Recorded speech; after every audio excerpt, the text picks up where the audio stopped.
자, 여러분 안녕하세요. 예, 이번 시간에는 지리정보 체계 소개 거의 마지막 부분을 하도록 하겠습니다. 자, 여러분들이 지리정보 체계에서 네 가지 핵심적인 구성 요소 있다 그랬죠, 그죠? 자, 한번 생각해 볼까요? GIS를 구성하는 지리정보 체계를 구성하는 네 가지 핵심적인 요소. 처음에 지리정보를 입력을 받습니다. 그 입력 받는 것을 구축한다. 그 다음에 구축된 것을 데이터베이스로 관리한다. 세 번째, 관리된 데이터베이스 속에 있는 다양한 지리 정보를 분석한다. 분석 단계. 마지막으로 이거를 어떻게 지도를 통해서 출력한다 라는 거. 그래서 크게 이제 우리가 뭐죠? 구축 단계, 관리 단계, 분석 단계, 출력 단계. 자, 그거에 대해서 앞으로 이제 계속 살펴볼 텐데요. 이제 이번 시간에는 그 중에서 마지막 단계, 이 출력하는 단계를 살펴보도록 하겠습니다. 자, 출력은 우리가 크게 옛날에는 그냥 지도화한다 이렇게 이야기했어요. 지도화한다, 매핑한다 라고 이야기했는데, 요즘 GIS를 통해서 지도화뿐만 아니고 지도화를 통해서 궁극적으로 GIS의 이용자 또는 GIS 결과를 해석하는 사람들에게 좀 더 정확한 내용을 잘 전달하기 위해서 우리의 지도 플러스 다양한 시각적인 도구와 내용을 결합해서 제공한다 그래서요. GIS에서 출력의 단계에서는 흔히 지리정보의 시각화라고 이야기를 하고 있습니다. 비주얼라이제이션. 자, 비주얼라이제이션을 이야기하는데요. 그 부분에 대해서 잠시 살펴보도록 하겠습니다. 자, 시각화라고 하는 거죠. 시각화. 시각화는요, 말 그대로 이제 시각적으로 잘 보여준다라고 하는 겁니다. 자, 여러분들도 그죠? 자, 지금 저를 보고 있잖아요. 그죠? 이제 제가 시각적으로 여러분들에게 뭔가 이제 전달하고 있습니다. 자, 그것처럼 GIS 데이터도 GIS를 통해서, GIS 소프트웨어를 통해서 다양한 시각화가 보여지고 있다라고 하는 거죠. 자, 첫 번째. 가장 이제 일반적으로 이렇게 지도를 통해서 보여줍니다. 지도를 통해서 보여주고요. 여기 지도에 이제 뭐죠? 지명들이 나오고, 이 지명들은 뭐죠? 다양한 점의 형태로도 보이기도 하고, 그죠? 이게 이제 점에서 어떤 일정 정도의 반경, 영역을 표시해서 이 영역이 뭐다 이렇게 이야기하고, 자, 그 다음에 여기에 이제 뭐죠? 어떤 인구분포, 여기 인구분포인데요. 인구분포, 자, 인구분포의 이 음영을 통해서 진하고 연하고를 통해서 인구가 얼마나 많나 적나 이런 걸 보여주는 거죠. 자, 여기에 더불어서 우리가 뭡니까? 이게 파이 그래프 형태로, 그래프 형태를 통해서 이 지역의 어떤 지리적인 내용을 또 표현하는 거죠. 그래서 과거에는 GIS를 통해서 이렇게 지도에서 점만 이렇게 표현하고 했는데, 그 점만 뿐만 아니고 각종 디자인적인 요소, 그리고 색상의 진하고 연하기, 그리고 색상의 색깔을 통해 가지고 좀 더 정확한 분석 내용을 효과적인 시각적인 방법을 통해서 표현하고 있다라고 하는 거죠. 자, 이것을 우리는 뭐라 그런다? 시각화라고 이야기하고, 시각화는 지도 플러스, 여기 시각화의 의미는 지도가 있습니다. 이렇게 지도, 이렇게 지도와 함께 뭐죠? 플러스 각종 시각적 전달 도구, 시각적 도구를 통해서, 이 시각적 도구라고 하는 거는 뭡니까? 파이 그래프로 될 수도 있고요. 어떻게 시각적으로 전달할까? 색상, 농도, 음영 등등. 자, 이런 것을 우리가 지도와 시각적 도구를 합쳐서 우리가 시각화다라고 이렇게 이야기할 수가 있겠습니다. 자, 조금 더 알아보면, 자, GIS의 시각화를 우리가 본다면은, 시각화의 사전적인 의미는 바로 데이터와 정보를 볼 수 있는 형태로 나타낸다 라고 하는 거죠. 자, 그러면은, 자, 데이터와 정보의 차이는 제가 이야기를 했죠. 그죠? 자, 그런 다음에 볼 수 있는 형태로 나타낸다. 여기서 볼 수 있다 없다 라는 거 핵심이고, 두 번째, 어떤 형태로 볼 수 있게 할 거냐, 어떤 형태로 볼 수 있게 할 거냐 라고 하는 겁니다. 자, 이거를 GIS와 연관지어서 우리가 이야기한다면, 여기 첫 번째 이야기한 대로 이 공간 데이터가 있습니다. 공간 데이터와 이 공간 데이터 플러스 속성 데이터가 합쳐져서 이 지리 정보를 효과적으로 전달하고 분석할 수 있는 방법이다. 그 중에 뭐죠? 시각적인, 좀 더 효과적으로 시각적인 전달과 분석, 을 위해서 어떤 방법을 쓸 거냐, 또 어떤 기법을 쓸 거냐 하는 내용이 되겠습니다. 자, 그래서 앞에 이야기한 대로 GIS 시각화는요, 첫 번째 지도가 반드시 들어가야 됩니다. 지도가 GIS에서 시각화의 필수 조건, 지도가 들어가야 된다는 거죠. 그 다음에 자, 차원입니다. 2차원으로 표현할 거냐, 3차원으로 표현할 거냐. 과거에 우리가 종이 지도와 디지털 지도의 가장 큰 차이점이 여러 가지가 있습니다만은, 거기서 GIS가 디지털화된 지도를 쓰면서 다른 GIS가 아닌 다른 정보 시스템과 구분되는 가장 큰 특징 중에 하나가 뭐냐면 평면적으로 보여주지 않는다. 입체적으로 보여준다. 입체적으로. 즉 3차원으로, 2차원과 더불어서 3차원으로 지도를 보여준다. 그리고 각종 그래프나 차트를 통해서, 심지어는 뭡니까? 표, 더 나아가서 동영상까지, 애니메이션, 그죠? 이런 것까지 결합되어서 GIS에서 분석 결과를 효과적으로 전달한다라고 하는 거죠. 이때 효과적으로 전달한다고 했을 때 그 주요 목적은 시각적인 도구와 방법과 기법을 통해서 그 데이터를 분석 결과를 좀 더 정확하고 잘 이해하고 읽을 수 있게, 분석 결과를 잘 이해하고 볼 수 있고 읽을 수 있게 하기 위해서 각종 시각적인 방법을 쓴다라고 하는 거죠. GIS에서. GIS의 시각적인 방법은 지도와 2차원, 3차원, 그리고 각종 그래프와 차트, 그리고 표, 동영상까지 결합된 형태다라고 하는 겁니다. 자, 그래서 궁극적으로 왜 그러면 GIS에서 시각화를 강조하느냐, 왜 GIS에서 출력 부분, 지도화 부분이 중요하냐라고 했을 때 바로 이겁니다. 지리정보 분석 결과의 통찰력을 우리가 제공하기 위해서라고 하는 거죠. 자, 이 통찰력은 다른 말로 이야기해서 이겁니다. 이렇게 우리가 조금 전에 이 지도가 있죠, 그죠? 이 지도, 청소년 복합문화센터 예정지와 10대 인구의 분포를 말로서 하는 것보다, 예를 들어서 예정지 주변의 10대 인구 분포는 반경 3km 내에 약 얼마가 있고, 그리고 예정지 주변의 초등학교, 고등학교, 중학교, 고등학교는 몇 개가 있고 이게 전체의 몇 %다. 이 도표로, 그죠? 이 도표로 설명할 수 있겠죠. 그렇지만 지도를 통해서 보여주면 훨씬 더 우리는 뭡니까? 청소년 복합문화센터의 예정 입지 지역이, 예정 지역이 어디가 적합하냐, 또 그리고 여기가 지금 예정지라고 했을 때 이 예정지의 입지의 적합성은 어떤가라고 하는 거는 이 도표만 가지고 볼 수 없다라고 하는 거죠. 뭐죠? 도표와 지도가 결합되어서 과연 이것을 보는 사람이 이 입지 예정지가 적합하냐 하지 않느냐, 적합하다면 왜 적합한지, 그리고 주변의 환경이 어떤지를 전체적으로 복합적으로 판단할 수 있다라고 하는 거죠. 자, 그래서 궁극적으로 분석 결과, 입지 예정지, 그죠? 이 지역이 여기로 했으면 좋겠다라고 했을 때 과연 여기가 적절한지 적절하지 않은지 가치 판단까지 가능하다라고 하는 거죠. 자, 이것이 바로 뭡니까? 통찰력이라고 하는 그거. 좀 더 우리가 교육적으로 이야기한다면 고차원적인 사고를 할 수 있는 경로나 통로나 또는 뭡니까? 기회를 제공한다라고 하는 거죠. 자, 이것이 좀 더 우리가 지리 교육과 또는 지도 교육과 연결돼서 이야기한다면 바로 그거죠. 공간적인 문제를 해결하거나 해결하기 위한 대안을 제시하기 위해서 GIS에서 제공하는 지도와 시각적인 내용을 결합해서 뭡니까? 그 공간에 대한 통찰력을 얻도록 시각적인 접근 방법을 강조한다라고 하는 거죠. 그래서 요즘은 이런 것을 지오 비주얼라이제이션이라고 그럽니다. 지오 비주얼라이제이션. 시각화는 시각화인데 공간적인 내용을 시각화한다. 결국 이것을 왜 시각화하느냐? 공간적인 통찰력을 위해서 제공한다라고 하겠습니다.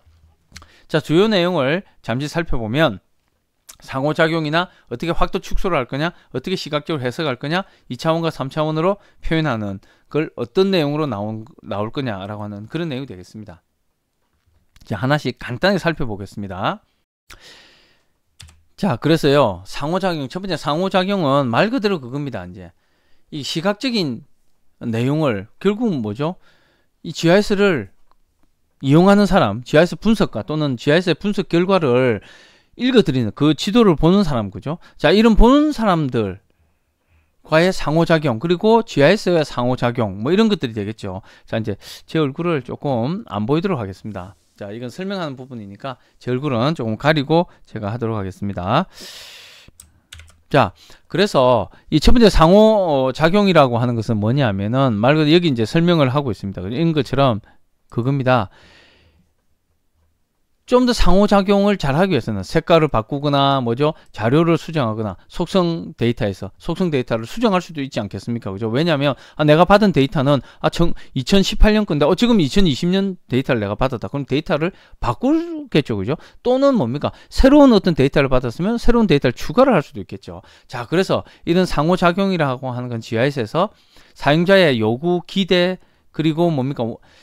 목적에 따라서 자유롭게 가능하고, 자, 그걸 하기 위해서 우리가 뭡니까? 지도 레이아웃을 바꾸거나, 지도의 형태를 바꾸거나, 지도의 기호를 바꾸거나, 범례를 바꾸거나, 또 범례에서 이제 심볼을 바꾸거나, 그죠? 지도 형식을 변환하거나, 다양한 지도 제작과 관련되어서 상당히 GIS에서는 시각화와 관련되어서 아주 융통성 있는 그런 유연한 기능들이 많다라고 하는 겁니다. 자, 그 다음에 시각화의 중요한 내용 중에 하나가 뭐냐면 바로 다양한 차원에서 표현이 가능하다. 이건 뭐냐면은 2차원과 3차원적으로 2차원은 평면적인, 그죠? 이런 내용을 3차원으로 표현할 수도 있다라고 하는 거죠. 또는 뭡니까? 지도와 확대 축적에 따라서 이게 내가 원하는 1대 20만에서 1대 5만까지도 이렇게 자유롭게 스케일을 다르게 해서 우리가 표현을 할 수 있다라고 하는 거죠. 자, 그거에 따라서 우리가 뭡니까?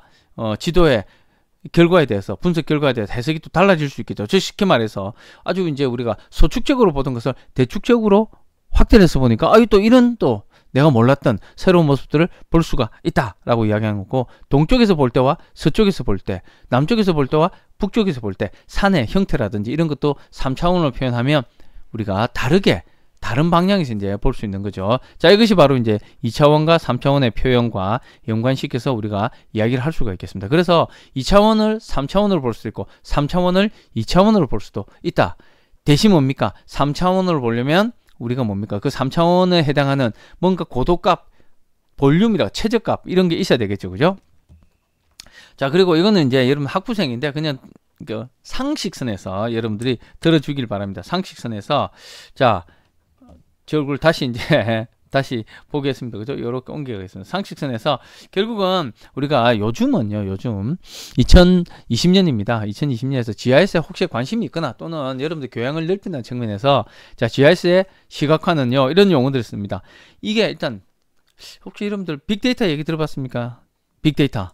데이터 양이 굉장히 복잡하고 아주 다양하고 그리고 동시에 데이터 양이 많아, 데이터가 큽니다. 자, 이런 걸 우리가 뭡니까? 대용량 지리 정보다 이야기합니다. 대용량 지리 정보를 어떻게 이렇게 시각화로 잘 표현할 거냐라고 하는 거죠. 예를 들면 그겁니다. 실제적으로 충청북도, 충청남도에 24시간 동안, 자, 24시간 동안, 자, 여러분 생각해보세요. 뭐 서울도 좋고요. 여러분 살고 있는 지역 또는 어떤 심지어 우리나라라고 합시다. 자, 지난 24시간 동안 우리나라의 차량의 이동을 시각적으로 애니메이션처럼 표현할 수 있습니다. 그런데 이건 뭐죠? 생각해 보세요. 충청북도 아니면 청주라고 합시다. 청주. 이 청주의 차량의 지난 24시간 동안의 움직임을 시각화할 수 있습니다. GIS에서. 자, 그러려면 우리가 대용량의 지리 정보가 필요하고 사용자와 컴퓨터 간의 상호작용이 굉장히 밀접해야 되겠죠. 그리고 그것이 가능하게 하는 게 빅데이터. 대용량의 빅데이터의 시각화가 가능한 여러 가지 도구들이 있어야 되겠죠. 자, 그래서 요즘은 이런 지오 비주얼라이제이션 이야기할 때 대용량 지리 정보, 빅데이터, 사용자와의 인터페이스, 상호작용, 자, 이런 게 중요하다고 이야기를 합니다. 자, 이제 요거는 상식적으로 알아두길 바라고요. 자, 그래서 이제 좀 빨리 넘어가겠습니다. 그래서 우리가 흔히 어떤 자료를 분석할 때는 이렇게 도표로 분석하는데 우리 지리는 뭐죠? 이렇게 발생 지점별로 이렇게 보여줍니다. 발생 지점별로. 자, 그 다음에 뭡니까? 그래서 이 지점별로서 어디가 화재가, 이거 대전시의 화재 데이터인데요. 이게 이제 화재가 발생한 지점이에요. 이건 소방안전센터고요. 근데 이것 가지고 여기 화재가 발생했네. 그래서 이걸 우리가 뭡니까? GIS에 이렇게 동별로 이렇게 찍습니다. 자, 그리고 이걸 뭡니까? 동별로 어디 지역이 화재가 많이 발생했지? 이렇게 단계 구분으로 나타낼 수 있습니다. 그죠? 자, 이렇게 도표로 나타내는 게 일반적인 방법이라면 우리 지리에서는 지도로 이렇게 형태를 표현하죠. 자, 그런데 뭡니까? 화재가, 자, 여기에서, 자, 여러분도 보세요. 요 지역에서 화재가 요 동네에서 다 이렇게 일어났습니까? 아니죠. 그죠? 실제 공간적으로는 뭡니까? 우리가 어느 지역에서 화재가 많이 일어나고 적게 일어나고, 그거를 이렇게 밀도도라 그래가지고요. 이렇게 하면, 요 지역에서, 여기이긴 하지만 여기에서 여기 지역에 화재가 많이 나고, 또 뭡니까? 도심에서 많이 일어난 것 같지만, 좀 더 확대를 해보면, 뭡니까? 요 지역에서 이렇게 행정구역 경계하고 관계없이 화재가 발생했다. 좀 더 우리가 뭡니까? 화재의 핫스팟이라고 그래요. 그죠? 이 밀도 지역을 우리가 좀 더 쉽게 알 수 있는 거죠. 요게 이제 지도화라고 하는 거죠. 화재가 어디 지역에서 얼마나 발생했다. 지리적인 현상이 어디에 집중돼서 발생했다라고 하는 것을 말로 사는 것보다 지도를 통해서, 그리고 지도라도 좀 더 그 많이 발생한 집중 지역을 잘 표현해 줄 수 있는 GIS의 지도화 방법이 있다라고 하는 거죠.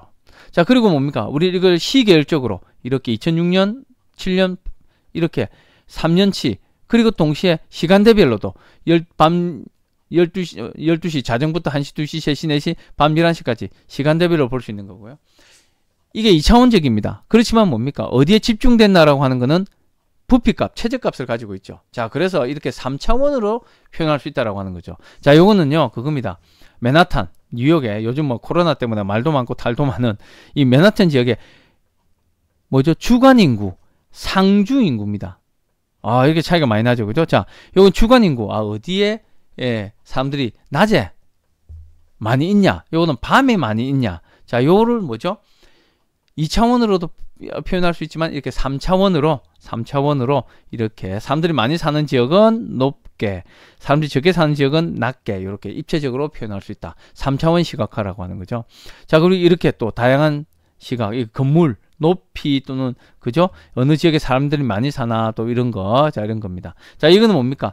이런 거와 다르게 또 매끈하게 마치 산처럼 이렇게 우리가 표현을 할 수도 있다라고 하는 겁니다. 시각화는 다양한 시각화 방법이고요. 이건 앞에 여러분들 봤죠, 그죠? 자, 그래서 결합해서 1차원, 그죠? 점, 포인트, 선, 도로 같은 선, 건물도 3차원으로 표현하고, 우리가 해발고도도 이렇게 3차원으로 표현하고요. 그리고 뭡니까? 위성 영상을 통해서 이렇게 좀 더 입체적으로 다양한 시각화 방법을 통해서 표현할 수 있다라고 하는 거고요. 이건 어떤 지역들, 이 지역들을 이렇게 3차원으로 표현하고 확대까지 해서 도심 지역에 얼마나 많은 사람들이 살고 있나 비교하고, 방향도 그죠? 동서남북으로 보는 거에 따라서 지형의 3차원의 모습이 달라질 수 있다고 그랬죠. 그죠? 자, 독도 3차원 같은 경우 이겁니다. 이렇게 독도를 이렇게 보는 방법, 동쪽에서 보는 방법, 그죠? 자, 그리고 독도를 서쪽에서 보고, 남쪽에서 보고, 북쪽에서 보고, 이렇게 다양한 방향에 따라서 우리가 볼 수가 있다라고 하는 거고요. 자, 요거는 뭡니까? 우리가 지구본, 실제 지구의 모습처럼 이렇게 지구본 모양으로 해서 지구본으로 이렇게 보여주는, 자, 이런 시각화 방법도 있다라고 하는 겁니다. 주로 그래서 이런 시각화 방법을 하는 주로 소프트웨어는 ArcGIS라고 하는, 우리 학과에 됐습니다. ArcGIS라고 하는 프로그램이 있고요. 자, 이렇게 ArcGIS 이렇게 여러분들이 할 수 있고, QGIS라 그래가지고요. 제 얼굴도 이렇게 이제 QGIS라 그래서 여러분들이 실습을 할 텐데, 오픈소스 기반의 GIS 프로그램이 있습니다. 요거는 오픈소스는 아니고 ArcGIS는 돈 주고 사야 되는 겁니다. 근데 오픈소스 기반의 GIS 프로그램이 QGIS라고 해서 QGIS. 자, 요거는요, 무료로 쓸 수 있다. 무료다. 공짜다, 쉽게 말해서. 인터넷에서 무료로 다운로드 받을 수 있다라고 하는 겁니다. 그리고 이 메뉴가요, 요 메뉴 보세요. 메뉴가 한글입니다. 한글입니다. 그리고 뭡니까? 초보자에게 적합합니다. 초보자에게, 여러분들 같이 GIS를 처음 배운 사람이 있거나 GIS 프로그램을 한 번도 안 다뤄보거나 아주 기본적으로 다뤄본 사람들에게 아주 적합한 QGIS 프로그램이 있다라고 하는 겁니다. 그러면 앞에 있는 ArcGIS 같은 경우는요, 이게 무료가 아닙니다. 돈을 주고 사야 되고요. 인터넷에서 다운로드 받는 게 아니고요. 다른 또 프로그램 소프트웨어가 있습니다. 그리고 한글이 지원이 안 됩니다. 자, 그런 또 근데 굉장히 좋은 프로그램입니다. 자, 이 두 가지 프로그램이 가장 많이 쓰이겠다. 자, 그렇게 해서 GIS 시각화, 시각화에 대해서 간단하게 알아봤습니다. 네. GIS 시각화, 지오 비주얼라이제이션, GIS의 시각화의 중요성 등등 그 사례들을 간단하게 살펴봤습니다. 자, 이것으로 시각화, 지리정보의 시각화에 대한 내용을 마치도록 하겠습니다. 예, 감사합니다.